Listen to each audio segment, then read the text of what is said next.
Olá, vamos continuar nossas aulas da Lei 8.112. Vamos falar do artigo 8º. Vamos falar da forma de provimento. Provimento é a maneira como vou preencher o cargo.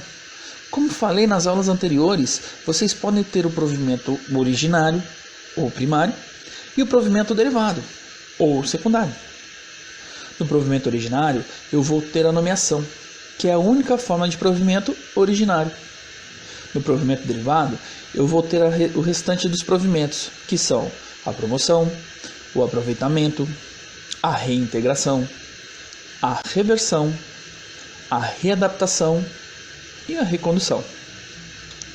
Vamos ver o artigo 8º. São formas de provimento de cargo público. Inciso 1º, nomeação. Inciso 2º, promoção. Os incisos 3º e 4º foram revogados pela Lei 9.527. Inciso 5º, readaptação. Inciso 6º, reversão. Inciso 7º, aproveitamento. Inciso 8º, reintegração. Inciso 9º, recondução. Como já falado, o provimento originário ou primário é aquele que o indivíduo não tem nenhum vínculo anterior com a administração pública. Já provimento derivado ou secundário, o indivíduo já possui um vínculo anterior com a administração pública.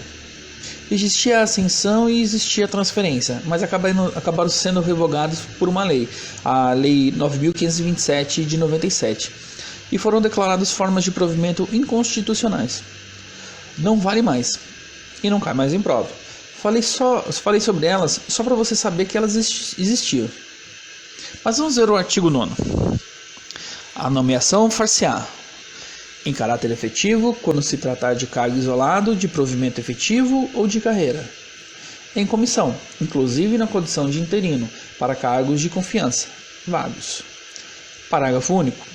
O servidor ocupante de cargo em comissão ou de natureza especial poderá ser nomeado para ter exercício interinamente em outro cargo de confiança, sem prejuízo das atribuições do que atualmente ocupa, hipótese em que deverá optar pela remuneração de um deles durante o período de interinidade.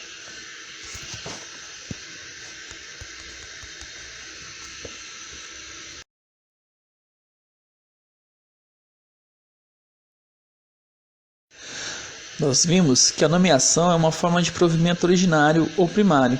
E lembrando que a nomeação você tem direito subjetivo. Se passou dentro das vagas descritas no edital, você vai ter esse direito subjetivo, pois a administração tem que te chamar. Mas quem decide se vai aceitar a vaga é o candidato. Porém, se o candidato passar fora das vagas descritas no edital, ele vai ter o que a gente chama de mera expectativa de direito. Se a administração, mesmo depois de ter chamado todas as vagas, ainda precisar chamar mais e o candidato quiser, ele é nomeado. Inciso 1º do artigo 9º fala que a nomeação far-se-á em caráter efetivo, quando se tratar de cargo isolado, de provimento efetivo ou de carreira. A gente sabe que o cargo público ele pode ser um cargo público efetivo e pode ser um cargo público em comissão. O cargo público efetivo pode ser isolado ou ele pode ser um cargo público efetivo de carreira. E o cargo público efetivo de carreira ele é dividido em classe ou classe e nível, nunca só nível. Pode ser só classe, mas nunca só nível. Lembrando que cargo público efetivo é aquele que é preenchido por concurso público. O inciso 2º do artigo 9º continua. Para o cargo público em comissão, inclusive na condição de interino, para cargo de confiança vago.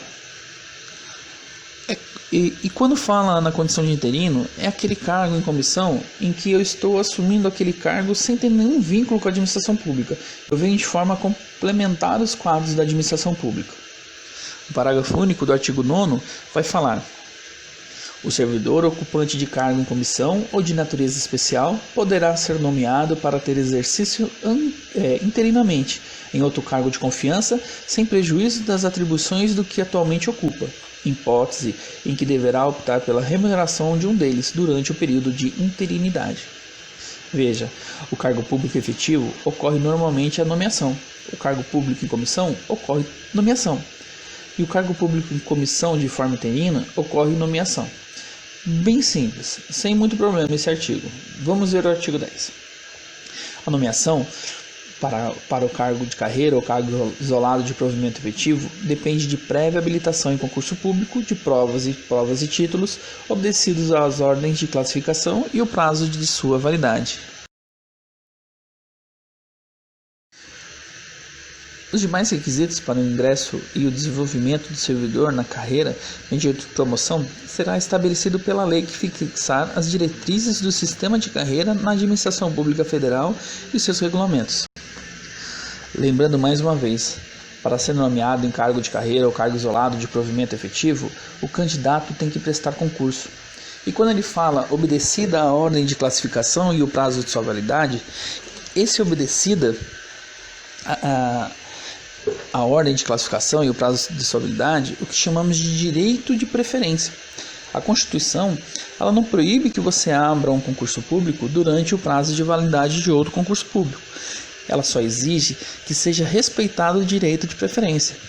Agora, a Lei 8.112, ela proíbe a abertura de um concurso público no prazo de validade de outro concurso público. Normalmente é assim. Quando a administração pública vai abrir um concurso público no prazo de validade de outro concurso público, ela usa como fundamento o texto constitucional. O texto constitucional não me proíbe. Mas quando ela está sendo pressionada para abrir um concurso público, existindo ainda o prazo de validade de outro concurso público, ela usa a Lei 8.112, lembrando, em âmbito federal. E o parágrafo único vai nos falar que essa Lei 8.112 vai em seu texto nos falar sobre o desenvolvimento do servidor, promoção, carreira. Na próxima aula, vamos continuar com a nossa aula de 8.112. Até mais!